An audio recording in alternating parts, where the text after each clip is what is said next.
There is power in gaining strength and wisdom through our experiences only when we come back around to share it with others. My name is Lauren McGlamery, and I am the founder and CEO of Moving Bravely. And that quote is a foundation upon which Moving Bravely was built on. It is something that I heard in Stacy Bama Burr's seminar that she came into Malden, South Carolina, or AKA Greenville, South Carolina, to do at my home gym. Shout out to TriFit Barbell because they're amazing over there. Bringing this kind of workshop to our gym was really, really incredible for a lot of people because what Stacy has to say is what she calls the champion mindset. And anybody can get this champion mindset. And it's something I firmly believe to be true. And so we're going to kind of go through some of the things that she said in the seminar that align with Moving Bravely, and also talk about the launch that is happening right now for Moving Bravely, the first ever course that is launching. So let's freaking get started. Before we get into the real meat of this episode, I want to first say that we become overwhelmed when we are overloaded with information that is contradictory. So, there are so many people out there telling you so many different ways of getting to a certain point that it becomes overwhelming, and then you don't make a move at all. And so I wanted to use this episode to bring attention and kind of, simplify things a little bit and bring it back to the forefront of our brains, is that it is simple. The answer is simple. The how doesn't really matter. It needs to be what works for you. But I do know that there are some things that you have to do in order to see change. And Bama Burr is one of those people who understands that if you want to have change or see change or make change, then you have to first start with yourself and be change. You may not like the answers that I have to give you. Actually, I'm pretty sure you're not going to. You're going to hear the same things that you've been hearing over and over and over again that you've been avoiding actually taking action on because you think that it's going to be the flashy quick fix. And you will hear me say this time and time and time again, that the grind is not pretty. It's not exciting. It's not flashy. The grind is where the true magic happens and where you learn about yourself more than you will learn in those quick fix moments. So we are going to hit topics that you have heard before, and I just wanted you to be prepared for that, so that way it soaks in. So get your notebooks out, or your mental notes, or your phone notes, or whatever it is, so you can take some of these things down that I think are incredibly important, that Stacy did mention in her seminar that I got to go to on the champion mindset. My favorite part about the seminar was actually in the beginning when Stacy was telling her story, and it goes back to the very first quote, or the very first thing that I said on this podcast episode, which was that there is power in gaining strength and wisdom through experiences only if you own it enough to share it, so others can benefit from that strength and that wisdom. And so what Stacy does is brings this whole real, relatable story to you, so you can see, like, yes, she is the strongest person in the world, not just strongest woman, but strongest person when it comes to Wilks score, and that's a score through powerlifting. But if she is this thing, like this what seems to be an unattainable label for the rest of us, like us normal people, if you will, but she is one of the most real and relatable people because she was able to go past her limits or what she thought were her limits to be exactly who she knew she was, which was being the best in the world. I mean, that's what she set out to do. And then she really, really stuck with that. I mean, she did talks and seminars before that was even a reality, but she knew it to be true, and so she made it happen, and she made it come true. It wasn't just like, oh, I'm the best in the world, and then wait for it to come back to you. No, she put in the work to make it happen. And so I love that she was telling her story about how she, every time she showed up, she learned something, because every time she showed up and didn't hit that goal of being the best in the world, she didn't fail in the sense of like giving up. I mean, she wasn't like, oh, I'm never going to be this thing. She said, I'm not that yet. I am the best in the world, and I'm just not that yet. And I just think that is so powerful. And so she goes through 7 steps of making change for yourself and actually living the life you should be living. And so she talks about it in a sense, she's speaking to power lifters, but I do really, really think that the champion mindset can be applied to every facet of your life. And she guarantees that when she's talking, she's like, if you do everything I say, if you allow me to help to change you by doing everything I say for, a year's time, give me consistency and commitment for a year's time, then and your life does not improve, I'll give you everything back that you invested. So I just think that's really powerful. And we're going to dig into some of those things that she says works and that I fully 100% believe, and Moving Bravely believes and is built on. So let's dig in. We as human beings fight change more than anything, I think, in this life. Change is something that we don't go after, we don't initiate, we don't prompt. And when it does happen to us, we get hurt and we stumble and we have to react and we don't feel as prepared. And so change is a really tricky subject for a lot of us. And I do believe that when we are facing goals, we don't really translate it to our brains that we are actually making change. And so first things first is that to reach a goal, you have to understand that you have to make changes to get there. If you're doing the same thing that you've always been doing, then you can only expect to be in the same place that you've always been. So first things first, you have to accept that change must be made, and you can't expect someone else to do it for you. You have to start with you. So identifying where you want to go and, understanding that it's going to take hard work to get there, and it's going to be a lot of tiny changes along the way, is the first step to changing your mindset and getting to a mindset of accomplishment and achievement and living in your fullest potential. She then goes into, once you've accepted that you have change coming, then you have to speak kindly and truthfully to yourself. You have to speak to yourself what you are. You don't need to live in this limited belief system, like your internal monologue, which is, I am not enough, I'm not enough, I'm not enough. Whatever that enough thing looks like, and you're telling yourself you're not enough, guess what? You're not going to be enough. So she says that she speaks to herself what she's going to be, and I do that too. And not only do I used to just write it, and then I found that speaking it out loud was incredibly impactful. And then I found that recording myself saying it to myself was incredibly impactful. And then I found that putting sticky notes all over the place. I have friends who do this, and Stacy talks about it. And, in her seminar she did when I saw her speak.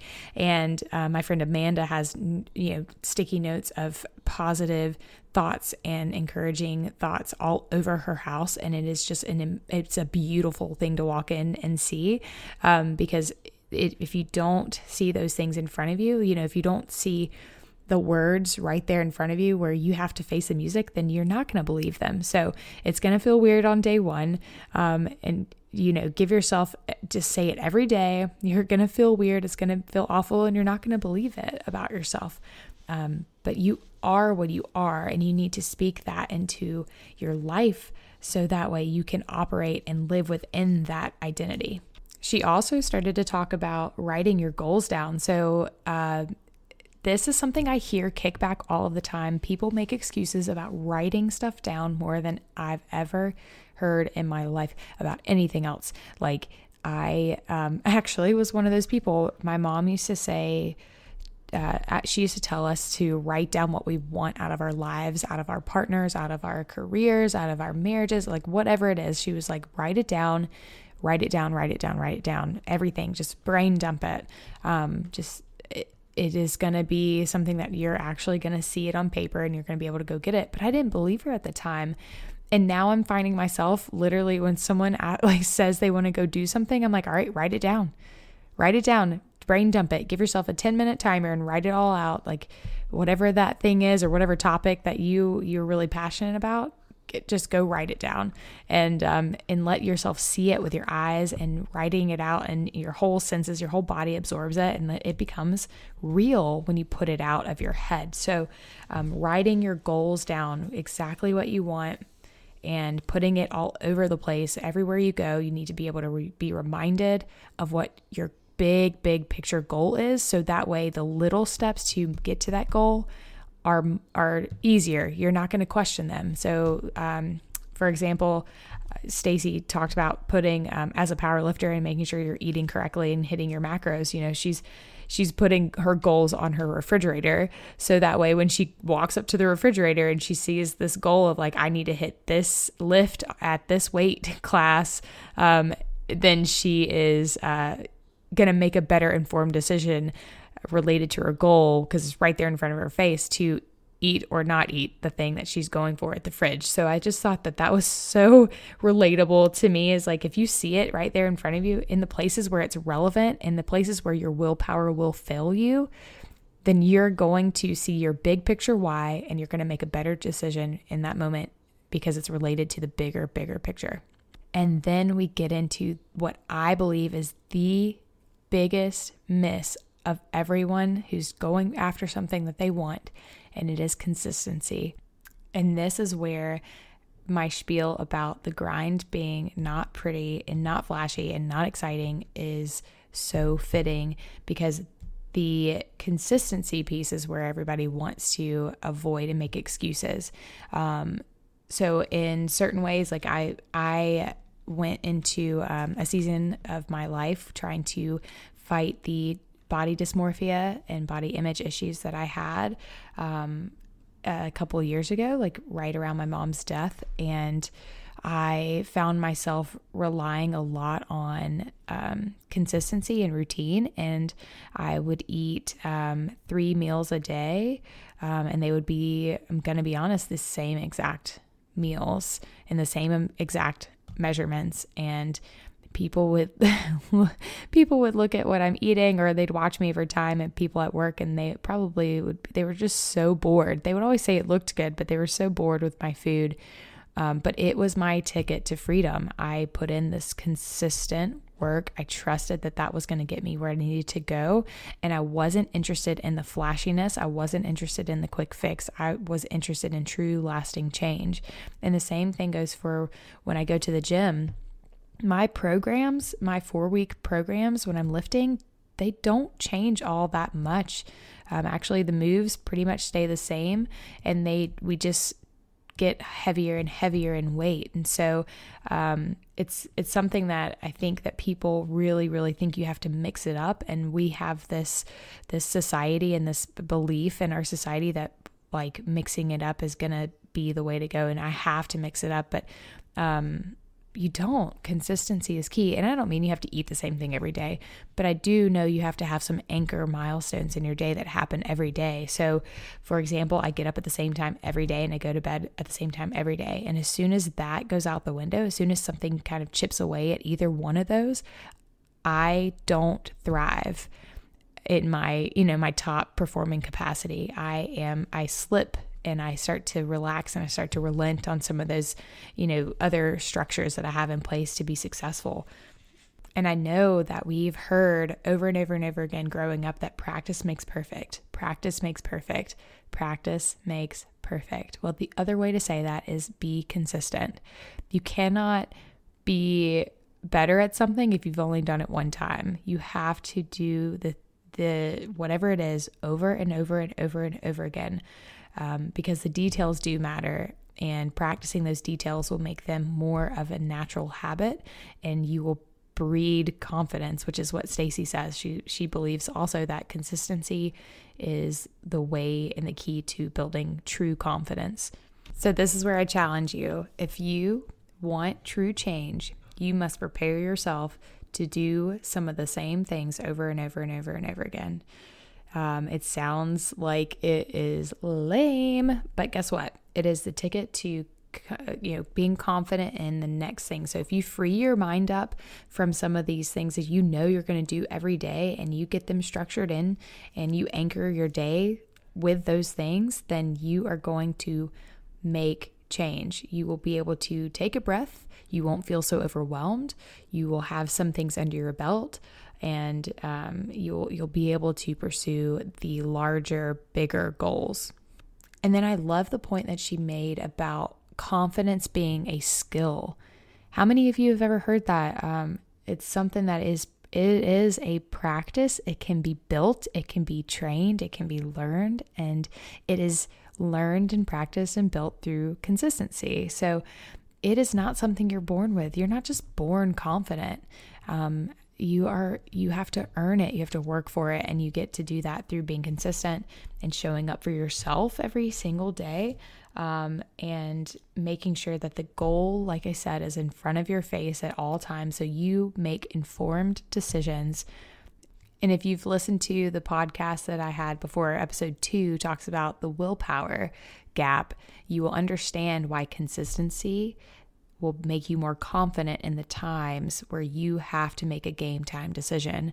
So you're going to have temptations. You're going to have things that are going to sabotage what you are working for and what you're striving for. And it's not just things, it's also people. And it's also, all these interests. It's food and beverages and socializing and looking at other people's Instagrams and comparing your journey to someone else who's looks like they're enjoying their life and they're really successful, but you have no idea how they got there. That is distraction, and that is what is going to steal your joy, and it's going to steal your confidence in those moments to make decisions that align with your goals that you set.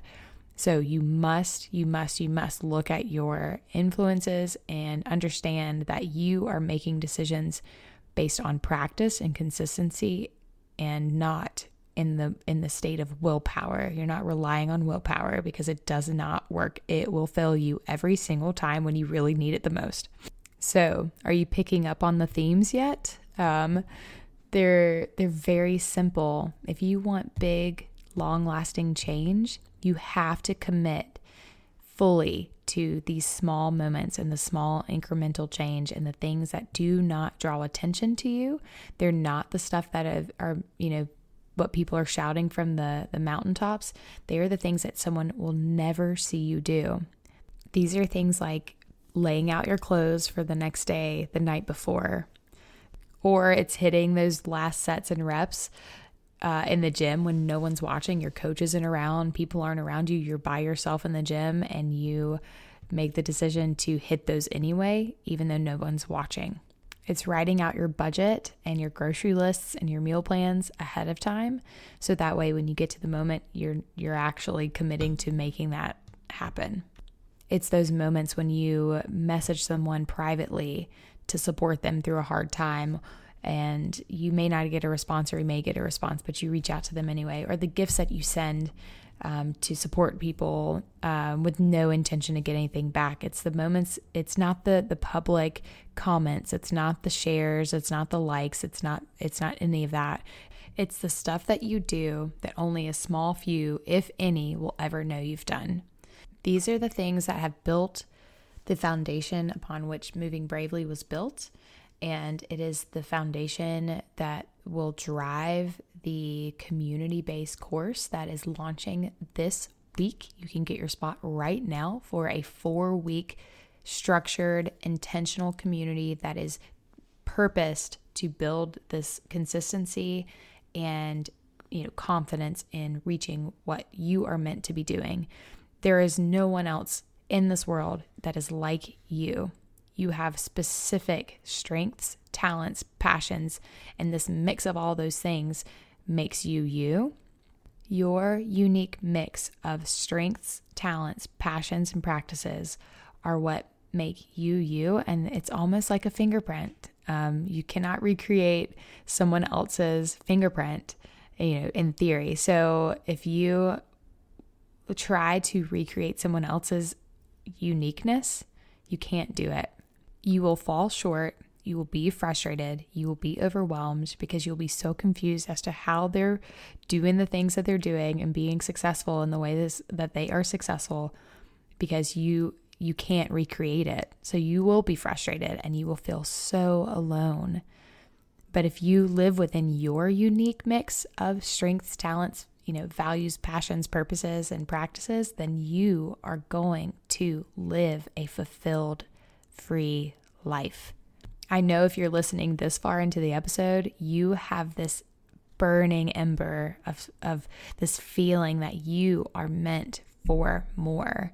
You are on the edge of greatness. You've always been on the edge of greatness. You're just missing this last push into what you truly should be doing, and finding something that is aligned with your passions is my passion. So I have created a community for women who are, feeling like they're on the edge of greatness. They are feeling stuck.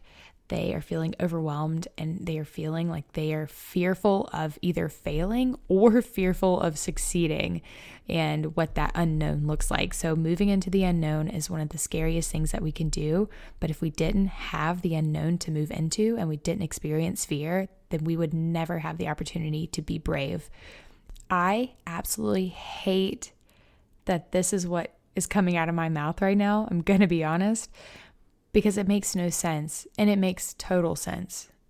If I hadn't faced the biggest unknown of my life, which was losing my mother in November of 2017 to a 4.5-year fight and battle with breast cancer, then I never would have experienced what it feels like to have a call into something that is greater than myself in a way that is so aligned with my natural innate passion.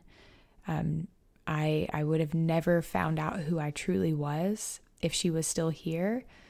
And it's the hardest thing that I've had to grow to accept, is that it takes losing someone who is dear to you, someone who brought you into this world.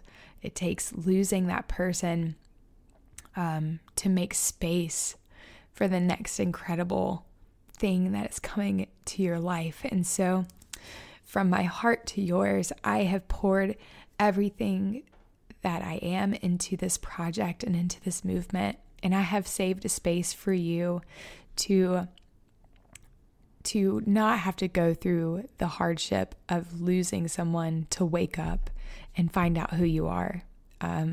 If I can do anything, if I can do that for one person, then I've done everything I need to do.